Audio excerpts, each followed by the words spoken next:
What is this? Daft Punk? What is this? This is mental. It's weird. You're someone. It sounds like you're in love after love. So I was saying, it sounds like you're an auto-tune. That's what you sound like the whole time, Shafi. So whatever. Can you hear me now? Yeah. I think that's a bit clear. Yeah. Yes, I can hear you, Dave. Sorry, should we go back to it then?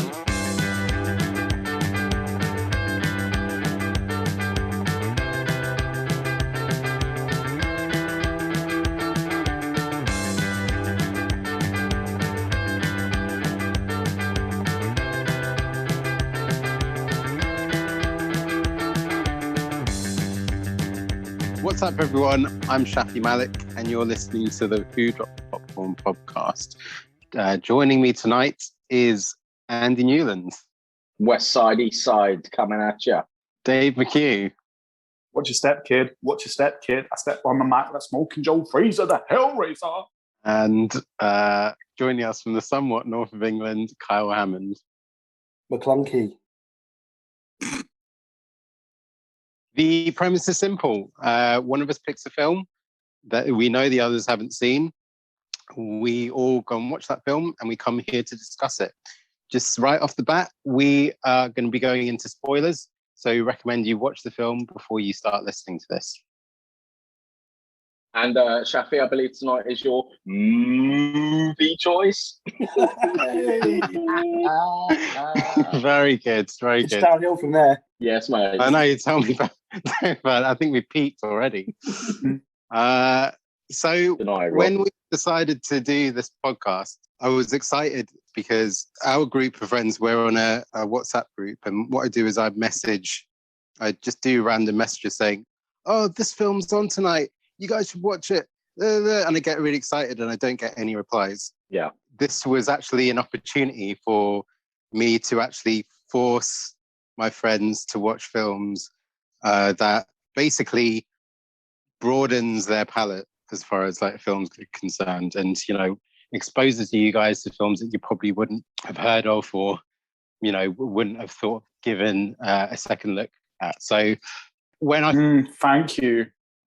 Yeah, thanks, Shaf. Thank you for enlightening me so much. Oh man, we were just I'll send you a check. All we do is watch Western I'm films. glad you guys. I'm glad you guys are great. I'm probably the only person on this thread that's been to Kerala. This is outrageous. Exactly. I went to Bulgaria. Did you watch any once. films while you were there? Yeah. Starred in them. Buffy the Vampire Slayer 1, 2, and 3. I don't think there are any sequels to Buffy the Vampire Slayer. The thing is, I knew that the first choice I wanted to do would be South Asian cinema, and it's not just sort of within our group, but I think that as far as like Western like media is concerned, they sort of ignore South Asian cinema unless it's actually like a British Asian publication. I think a lot of these critics would sort of jump at the new exciting South Korean film. And don't get me wrong, some of my favorite films are South Korean, but I feel like a lot of India's got a huge population, and it makes up a large percentage of the world population, but somehow we sort of ignore all the stuff that goes on in pop culture as far as India is concerned. So I thought, I'll choose something from South Asia, and I'm strictly saying South Asia and not Bollywood because there are kind of different types of cinema within India, and the film that we've chosen today is, I guess, what you'd call Mollywood, not Bollywood, because it's from South India. So the film that I chose for this week's episode is Jallikattu. What's Mollywood? So Mollywood is basically, it's from a region in India, which is mainly based in Kerala, and it's they speak the language of Malayalam. Yeah, so that's basically the little sort of niche, part of cinema, as far as India is concerned. Yeah, so that's why I chose this film, Jallikattu. Andy, what are your impressions of this film? Would you like to recap what you saw. This is one of the best films I've ever seen. So Really? basically, if anybody tells you that this is a film about a cow that goes on a rampage through a village and they try and catch it, you're dealing with a moron. This film is the greatest film. Basically, I'm not even going to speak like too long about it because the words that will come out of my mouth will just damage this film because I'm so incompetent. But this is a film about humanity and man's spiraling into chaos. I love this film.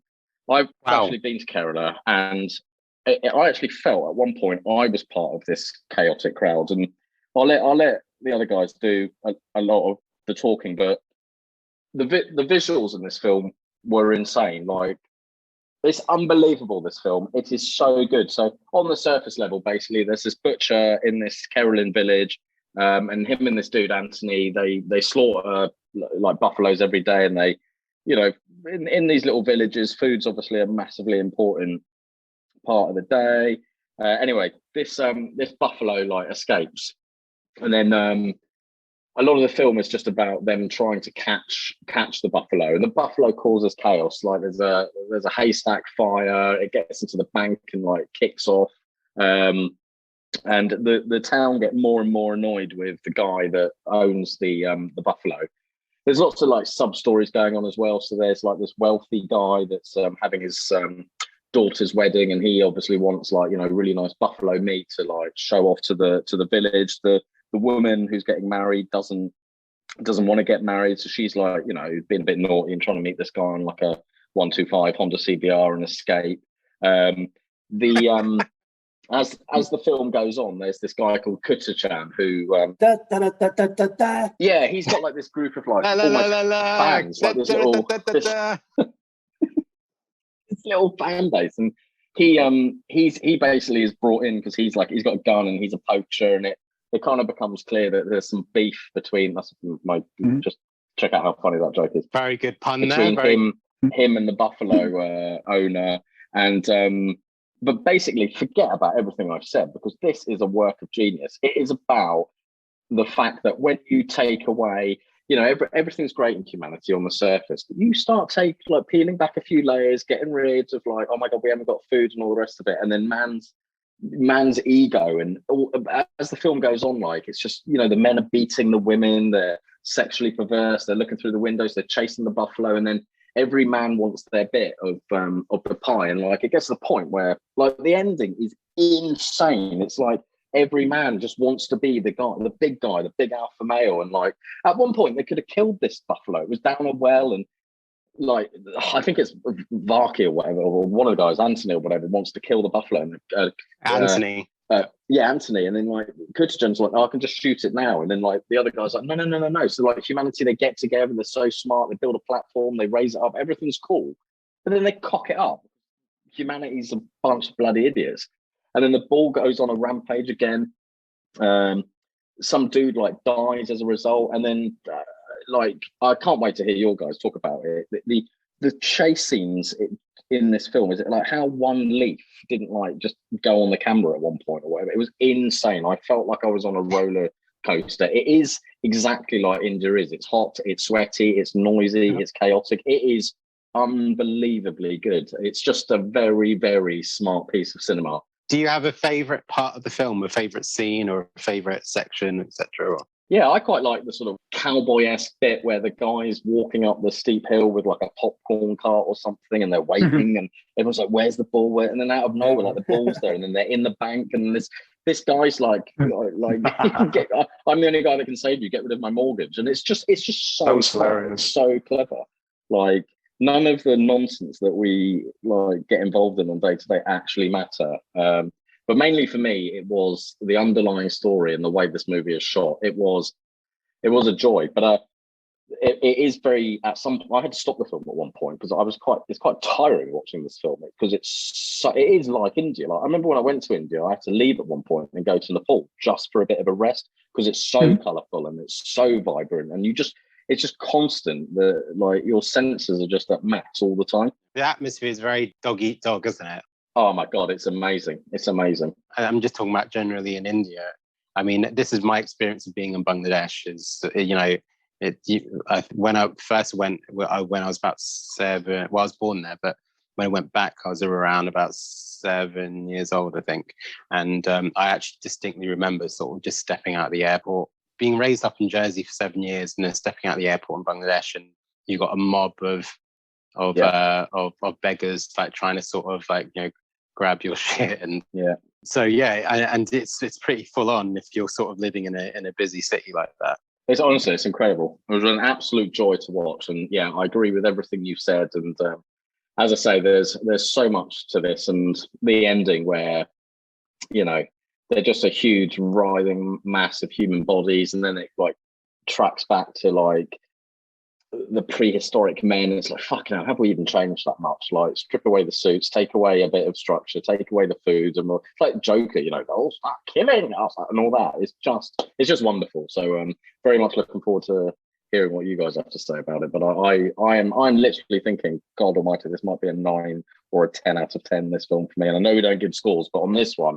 I just have to convey how amazing it is. So Kyle, what's your sort of assessment? I mean, do you sort of agree with Andy, or? I was going to say it till the end, right? But yeah, this film, we talked about last week about films that when you read more about it, you enjoyed more. This is one of them, definitely. I mean, when I finished watching it, I did enjoy it. I thought, yeah, that's a good film. What kind of annoyed me was similar to last week. You got all these characters, and you just seen snippets of their life, but you don't know anything about them. You don't know what the fuck's going on.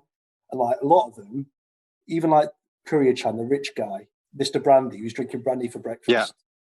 One of my favourite scenes is where he's just, for 20 minutes, he's just talking about food, talking about, oh, you got to cook the beef in the coconut milk. And I thought, oh, that's brilliant. But then his story kind of ended with him being stripped and dressed as a chicken. It was all a bit fucking weird. I thought this story was going to go somewhere. That's where it was going. Yeah.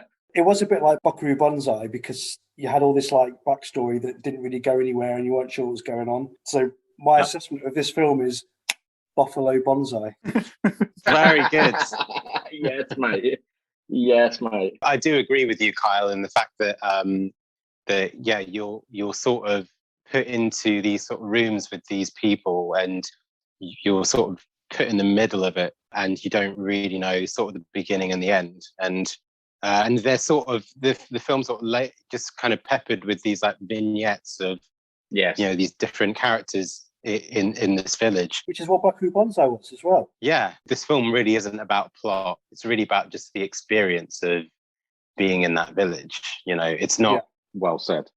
Dave, I think Dave and I have sort of kind of had these sort of conversations where, you know, he would come to me going, well, actually, I think we had a kind of quite recent conversation about Boyhood, in the fact that, you know, you don't really sort of see what all the fuss is about that film. And I think it's got less to do with a screenplay, but it's more got to do with the experience of what the film's trying to capture. And I definitely think it's 100% for this as well. It's really about sort of being dropped in the middle of this village, and then sort of being an observer of all the chaos that goes on. You don't spend long enough with each character to sort of have an understanding. It's sort of just like, you know, you're sort of dropped in and then pulled back out. So you're going, all right, back to the buffalo. And something I read, which I'll steal for this, and I can't remember who it was. They said that it's better that you don't know about the background of everyone, because ultimately, the less you know, it kind of more leads to the tribe mentality or the horde mentality. Yeah. Which is what the film is basically, just people going fucking ape shit and regressing to Neanderthals, whatever. Yes, Carl. Yeah. Yes. Yeah, the film is about herd mentality. Dave, you've probably seen this most recently out of everyone. You watched it today, right?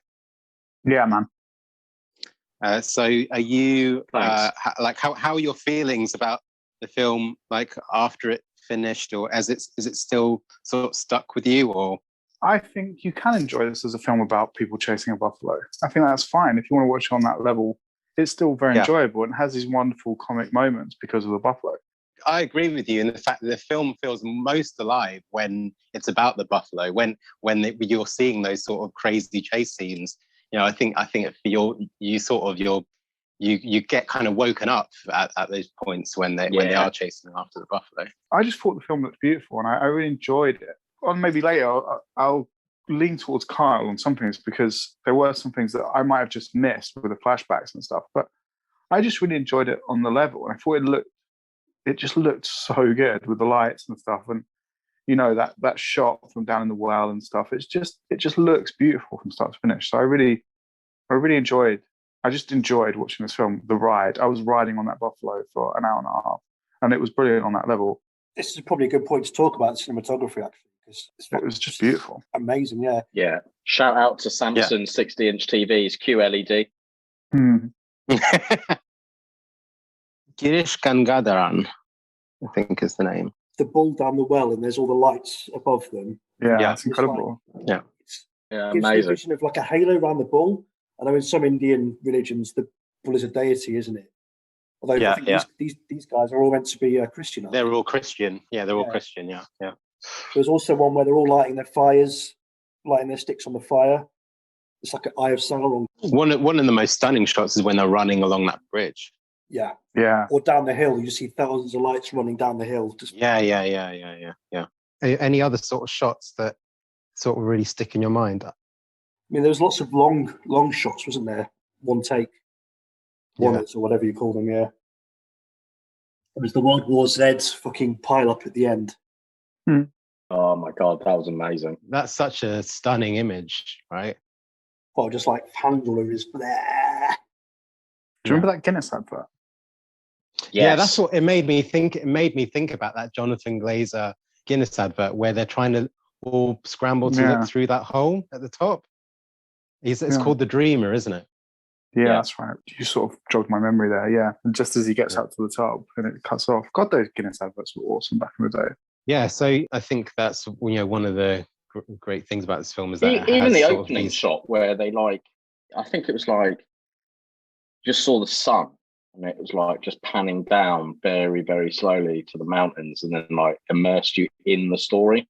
Yeah, that was such a great way to open the film. I was like, holy shit! You knew from that moment this is going to be something special.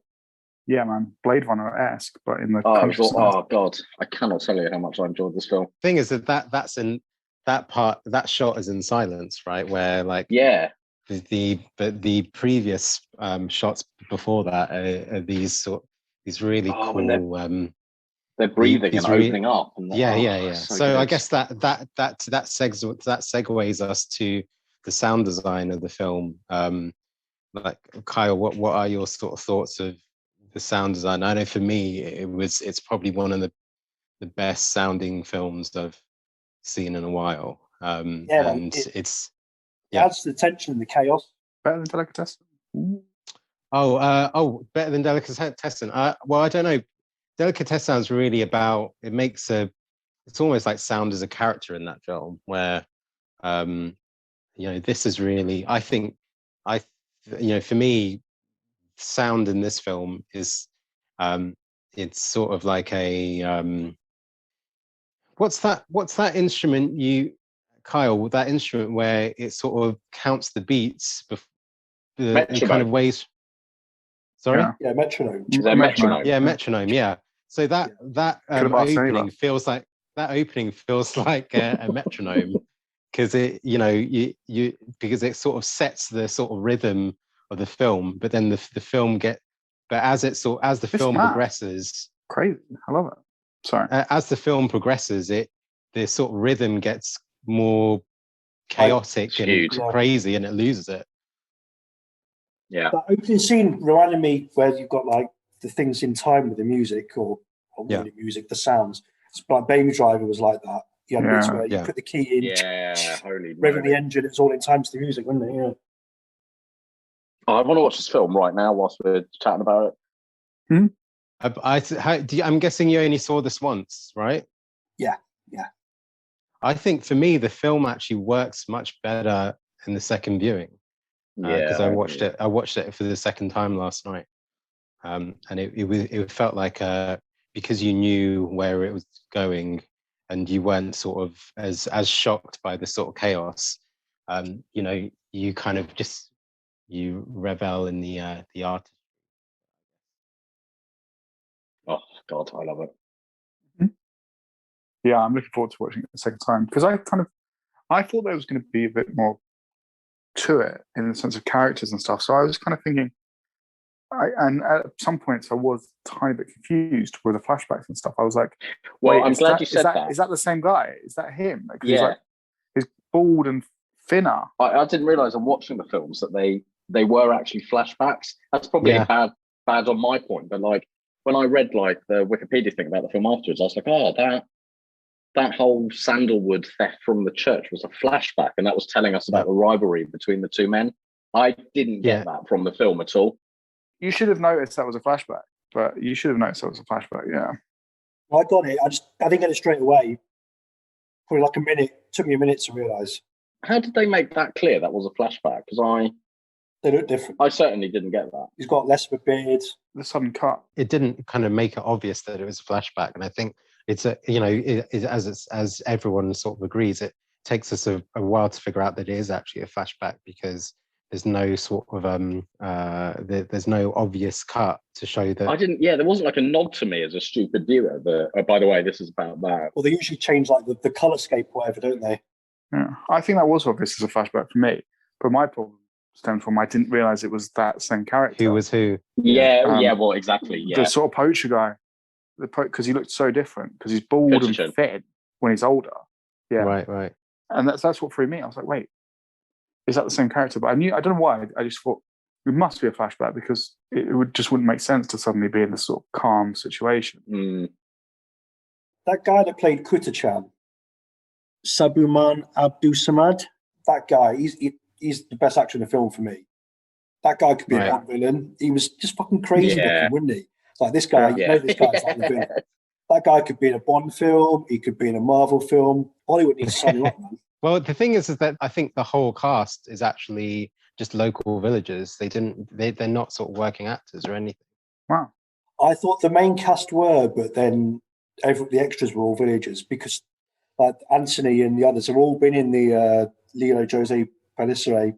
The previous films, yeah. Possibly you're right, actually, but yeah.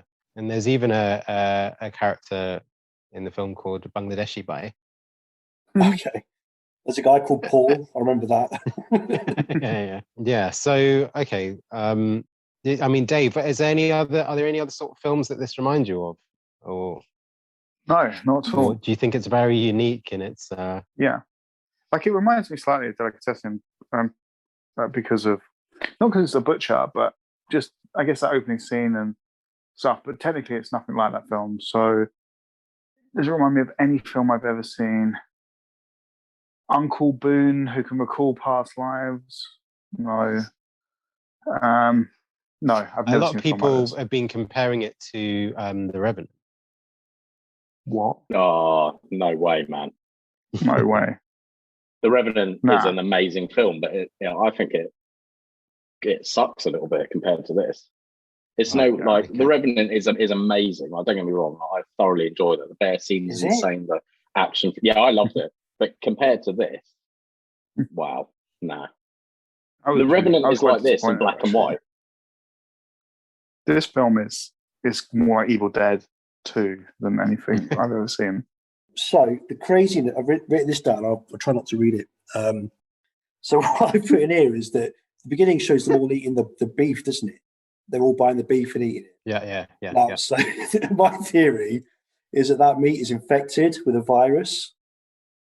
And slowly, over time, as they're all drinking brandy, they all turn to fucking zombies. They're all zombies. Oh, that'd be amazing. I mean, that's why they're all climbing at the end like World War Z. So it's a zombie movie. Evil Dead 2. Oh, wow. Yeah. Yes. That would be quality. That's a very interesting take. And I'm looking forward to your 5,000-word essay on why Jallikattu is a zombie movie. I thought you were going to say it's like a fever dream. Honestly, I reckon we should all go to the sand dunes later and make that film. That would be amazing. Get John Acorn and his dad involved. Hunting a Jersey cow. Andy, do you kind of have any sort of theories about what the film means and what, the ending, even the sort of final shot, or, is there anything you think that you've deciphered from it?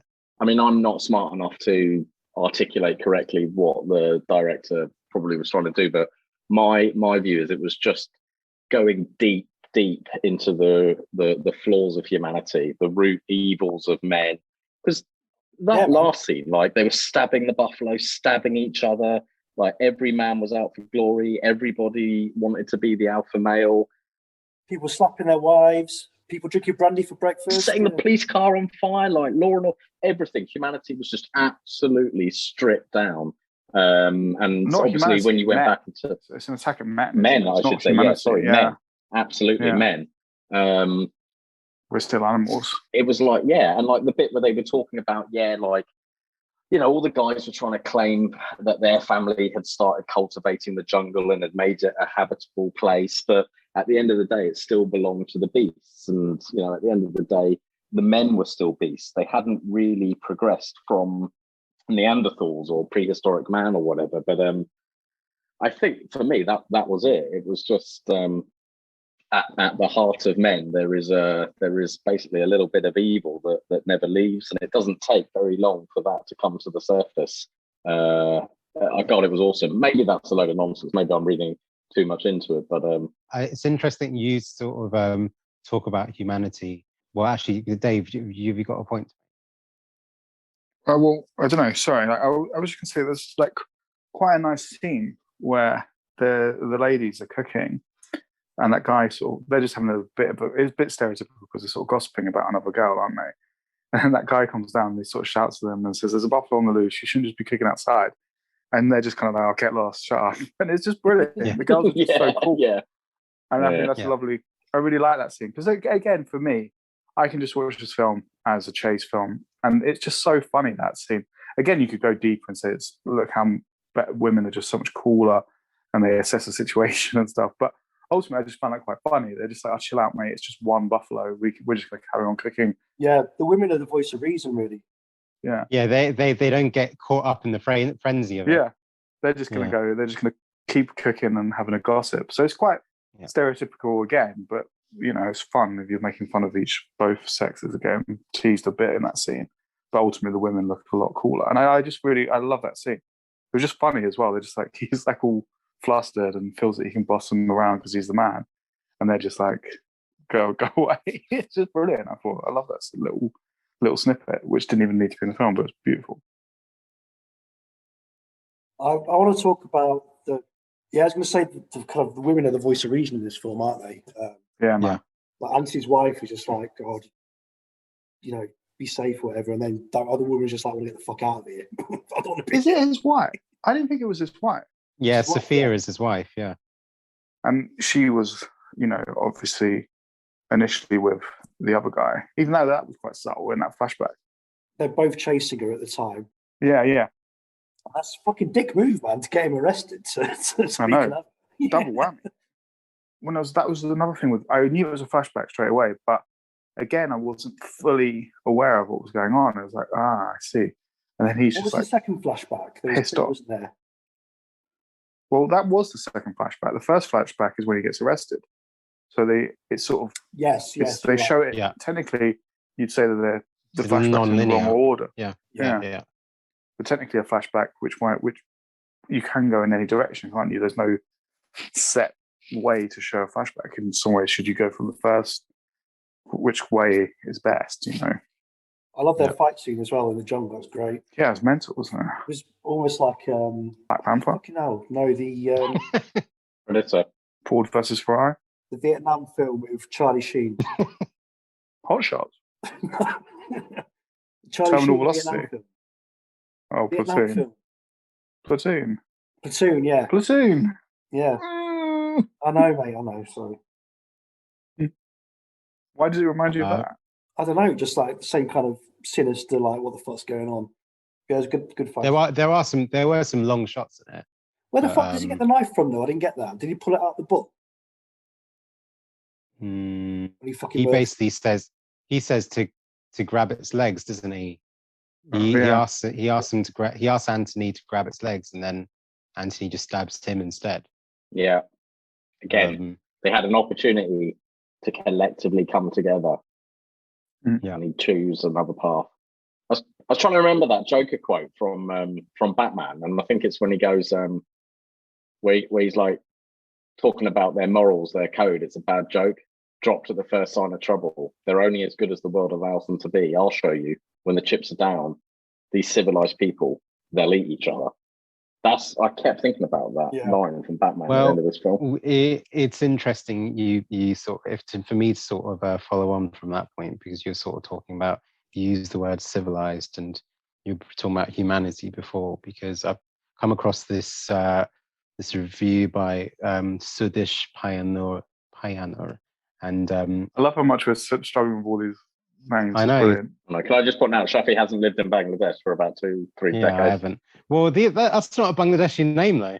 I just want to point out that Shafi is the whitest boy on this podcast as well. Despite being Bangladeshi heritage. Yes. The lights are making me look white as well. So No, you look like you're NSYNC tonight, Shafi. I always just say, think how differently people pronounce things in England. You know, so many things are pronounced so differently all over the world. Just do your best. Just do your best. just immediately apologise. Is Malayalam and Bengali got any similarities, Shafi? Or? No, it's more because when I was sort of Liza and I were watching it together, and she instantly thought it was a Sri Lankan film, because their accent and their dialect sounds very similar to the Tamil language, and those regions are very close to each other. So in a way, it's pretty far away from what a Bengali sounding person would be. Okay. And how did you find this film? That's what I wanted to ask earlier, but didn't get around to. Well, it was really just me. At the moment, I'm in a kick of just discovering South Asian films, and good ones as well. And that's one of the ones that I've sort of discovered. There's some really great Bollywood films that I found, some real sort of cool martial arts films, and which hopefully if we continue this podcast, I can sort of choose them as my choice. Sound. I'm sorry, I don't think you can always go Bollywood, man. I'm not going to keep, my choice isn't each time going to be South Asian, but I'm saying that, let's say kind of further along, if this goes into sort of years or whatever, then possibly I can select another. We're doing this for years. Oh. Yeah, we are going to be doing this for years. We probably don't need you, Dave. It's all right. Dave still wouldn't have set up a router or Wi-Fi at that point. So yeah, so I can use my iPhone as my Wi-Fi router. Yeah, it's amazing, man. Like, oh my god, what's it called? Hotspot. Yeah, personal hotspot. Yeah. I mean, Kyle, I cannot tell you what you've done for me. Yeah, I told you about technology that's 15 years old, mate. It's fine. Personal hotspot is like new.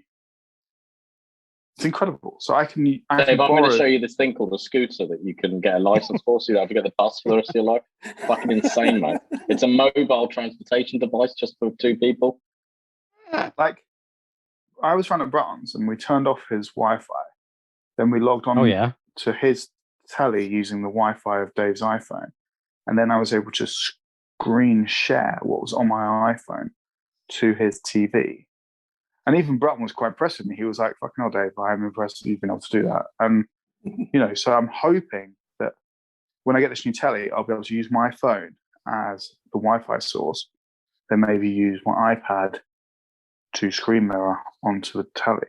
What was the name of the porn that you're watching?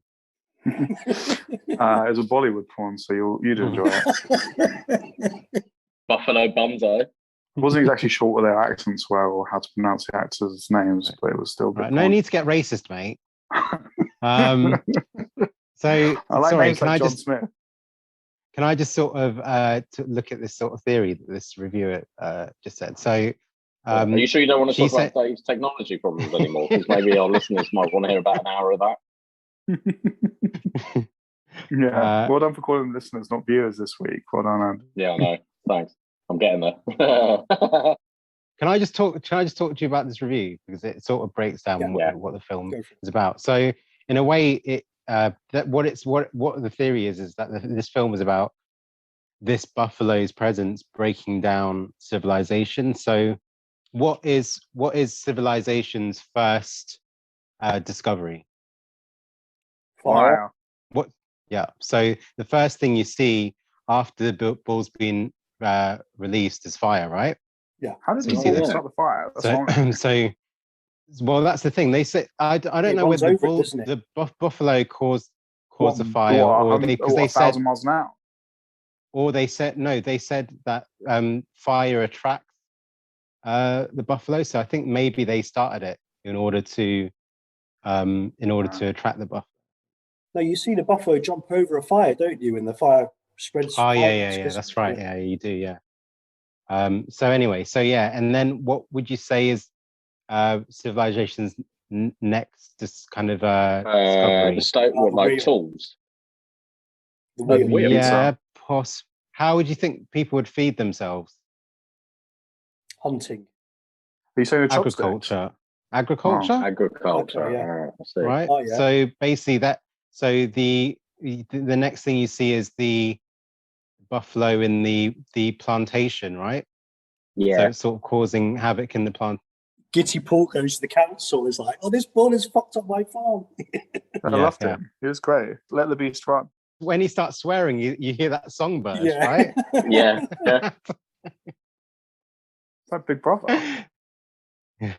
So then what would you say? So yeah, you said that tools would be the next kind of point in civilization. So I guess when you see the cart that's being carried by wheels, so like wheels and mechanics is the next point in sort of civilization. And then you see the bull being loose in a bank, and that's the next point where kind of the immersion of finance and usury in civilization.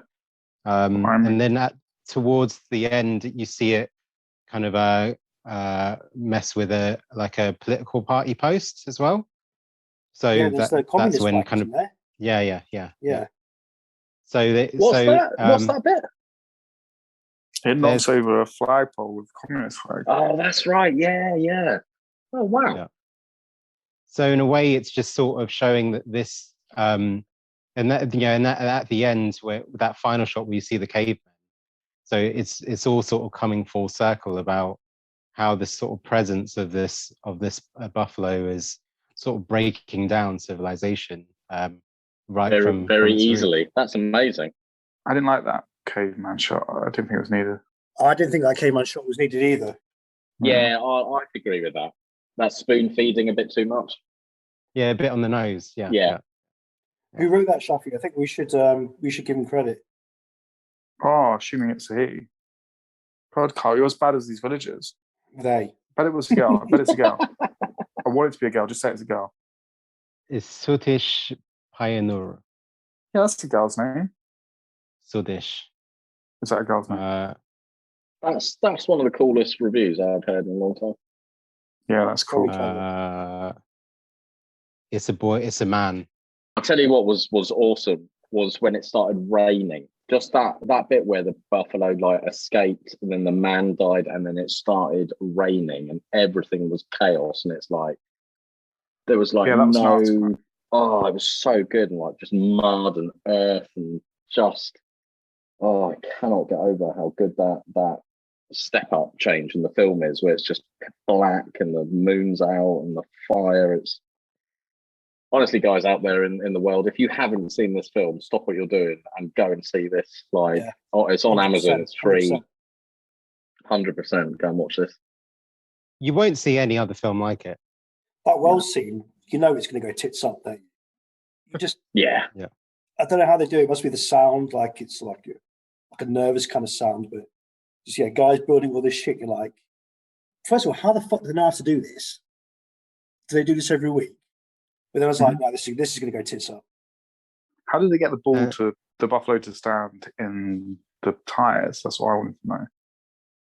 That's how they got it, didn't they? Like, had 4 tires. Yeah, they did gloss over that quite, because that is you try and get a buffalo to put its 4 legs through tires. I reckon you might be there by one person, by Anthony, by one person. Maybe Mark Hanlon might manage that, but nobody else. Do you know what it does? Thinking of a film that it does remind me of, which doesn't really make sense, is Mother. I don't know, just because it's crazy. But Yeah, that's a real push. I've seen someone compare it to that film as well. Wow, crazy! I get it, but only because it's just the craziness of these sort of. It's just wild. I've never seen anything like that in a film. It feels just like a real McCoy riot. Maybe in Quadrophenia on the beach, where it's just carnage. But yeah, so I watched half the film. Well, I watched the first hour in the day, and then I finished it at night. And Laura came in right at the end, where like the mountain of people have come together. And she's just like, "Fuck is this?" She was just like bewildered, like, what the fuck is going on? When Andy saw it, I messaged him saying, "Did you watch it with Jen?" And then Andy replied, "No, because she would have thought you're fucking mental." This film. Can I just go back to the sound for a bit?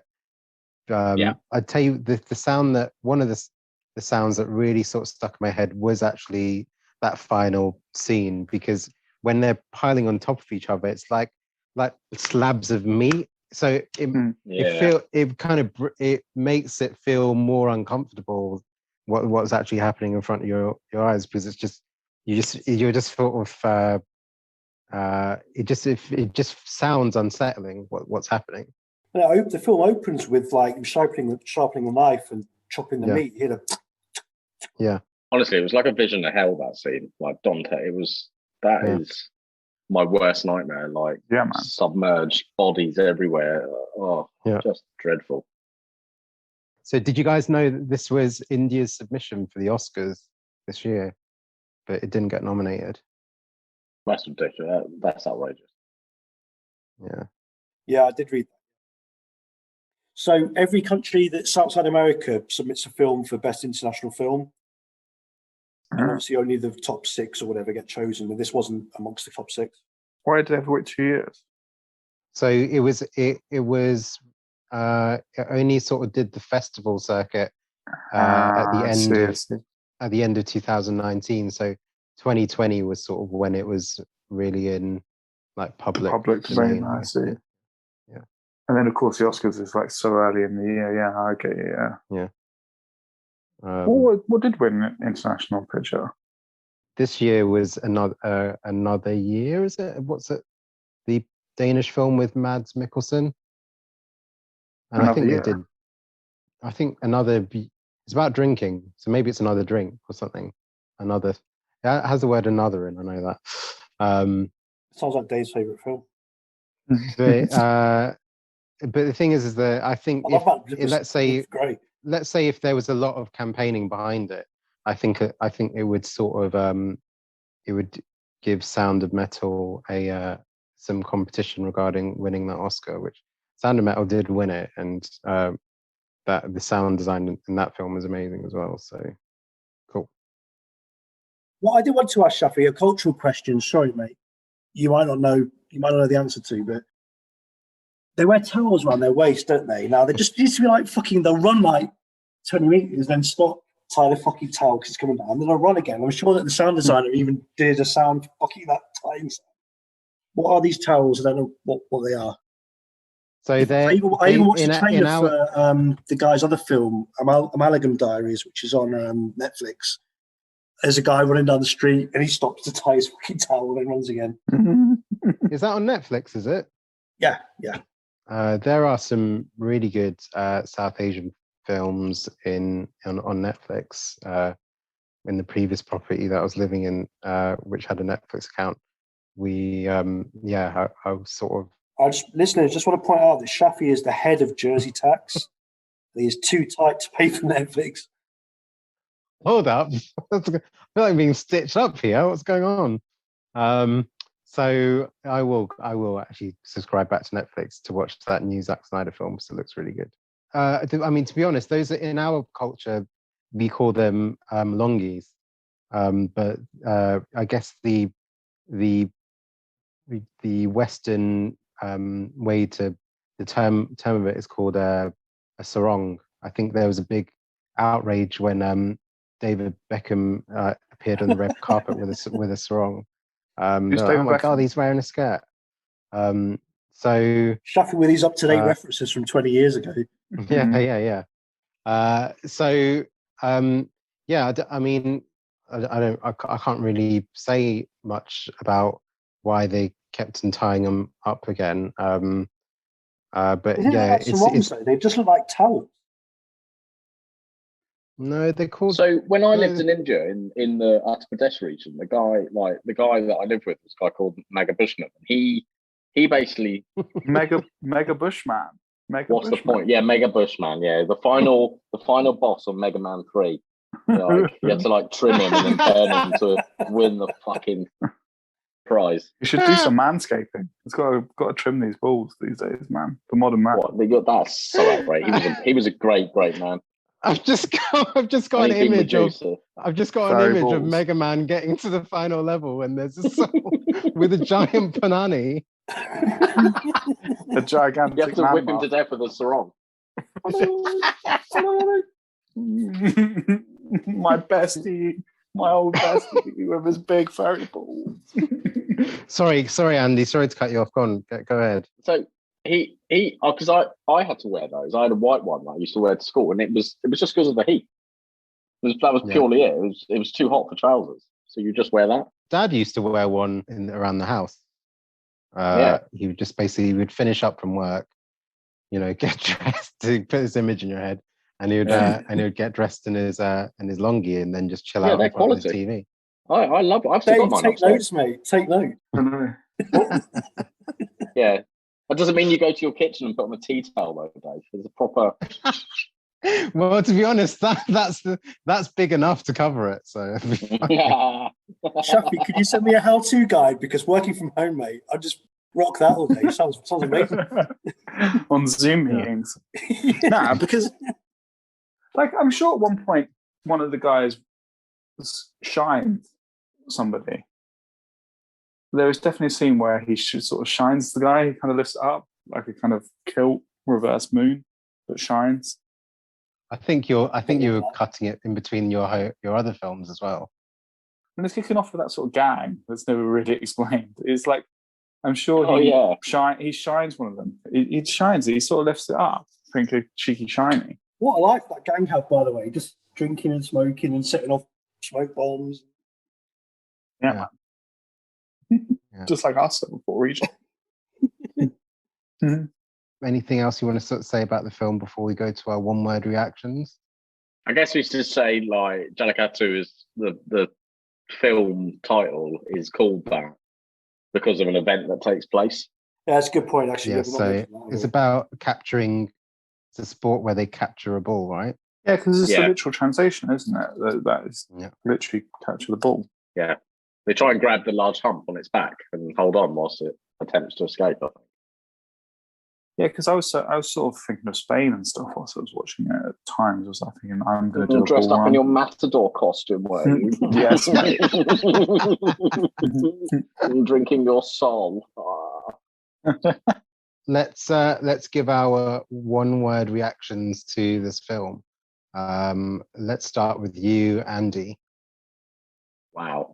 My one word is alive. Alive. And Kyle, what's your one-word reaction to this film? Zombies. I'm looking forward to Dave's 15-minute review. Dave, your one-word reaction. One word. One word. Why does it have to be one word? Oh God, I literally don't want to be your friend anymore. Well, one word, yeah. Let me think. Yeah. Let me think. It's just a great film. It's just so good. So good. I really enjoy it. So I feel like Unique. I'm going to go with unique. Oh, wow. Right. That's lovely, Dave. I thought you were going to say brandy. Right. And my word will be chaos.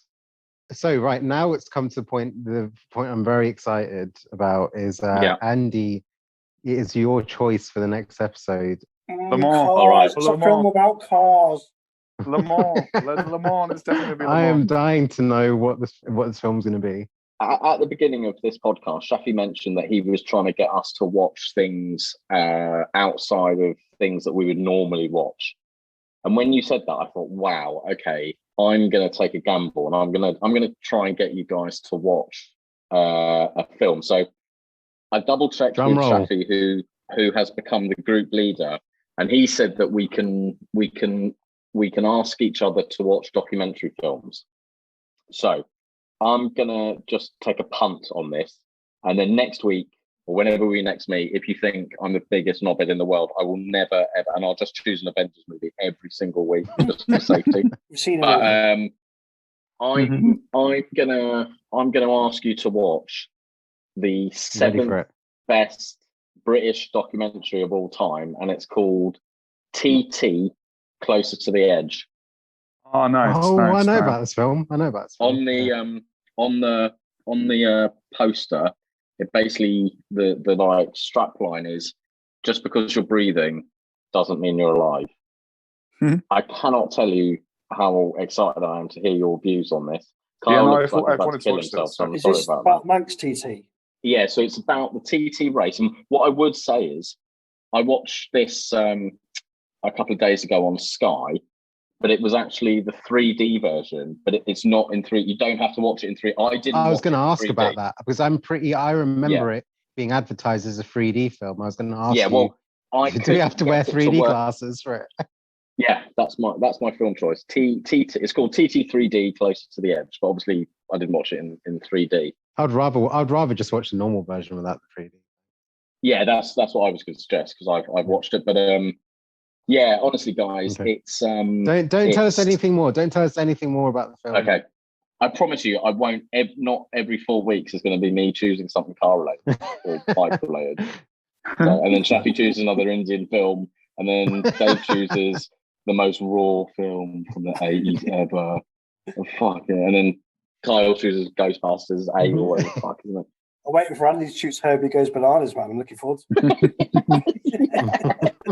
Great film, man. I don't care what anyone says. That is brilliant. I've actually found a film that's kind of about racing that I'd want to sort of have as one of my choices. Disney Cars, is it? Pixar.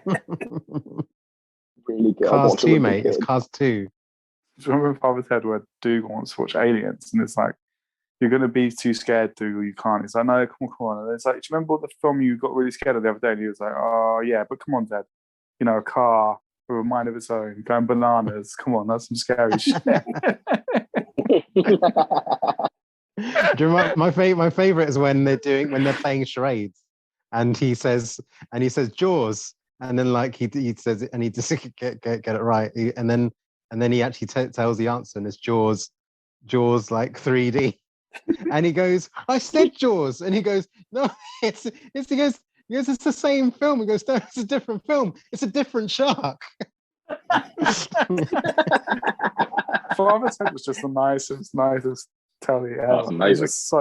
And the way they would always introduce these different characters who were just hilarious in their own completely unique ways. It's just genius. Father's Head. It's such nice telly. And just introducing a different mad priest each week. It's just so good. I tell you what. Do you know? You know, there's that priest character that is like really boring, and they really want to sort of. Like, don't you watch that and you think, I know exactly who this person is in my life. Like, there is someone just like that. Yeah. When they're like, and he came round anyway. Jesus, 2 weeks in the attic. It's just so funny. Yeah. I can imagine everyone watching that thinking, oh, he's just like, like, as in everyone's got that person in their life that they're probably, you know what, they're probably like very exciting people, like out, you know, to everyone else, but just the interactions you have with them are so like life, you know, soul destroying that. Meet me halfway, mate. Just please meet me halfway. Yeah, exactly. Yeah. Okay, cool. All right. Did you guys enjoy that? Kyle, any last thoughts? No, we did a one-word answers, didn't we? Okay, cool. Fucking zombies, mate. Zombies. I got a last thought.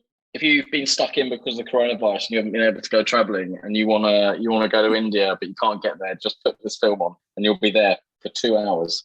You'll enjoy it. Okay, cool. Dave, any last thoughts? If you start drinking brandy in the morning, you'll probably get yourself into a great adventure. Okay, all right. You've been listening to Drop the Popcorn. Thanks for listening. See you next time.